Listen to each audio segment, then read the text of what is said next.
हाय, hello friends. तर आज मी बनवत होते मिसळ. त्यासाठी एका पातेल्यात पाणी घेऊन त्यात हळद टाकून मटकी शिजवाय घातली आणि एकीकडे जिरं, तीळ, दालचिनी, लवंग, मिरं हे सर्व भाजून त्यांची पूड तयार करून घेतली. त्यानंतर माझ्याकडे ओलं खोबरं होतं.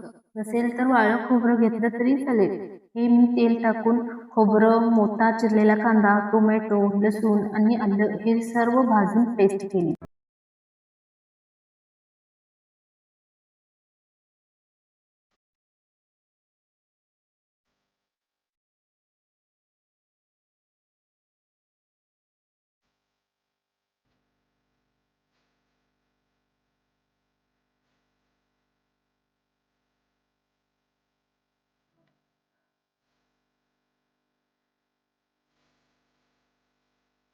त्यानंतर मी तेल टाकून त्यामध्ये जिरं, मोहरी, कढीपत्ता, बारीक चिरलेला कांदा टाकून भाजून घेतला.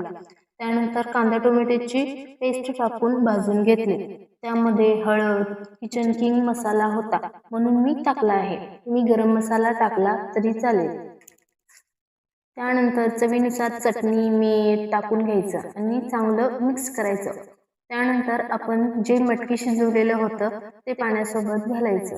जरा पाणी कमी वाटत होते म्हणून मी गरम पाणी आणखी घातलं आणि कोथिंबीर टाकून चांगली मस्त उकळी काढली आणि हा मिसळ पाव रेडी झाला. तुम्हाला हा व्हिडिओ कसा वाटला? लाईक, शेअर आणि सबस्क्राईब नक्की करा.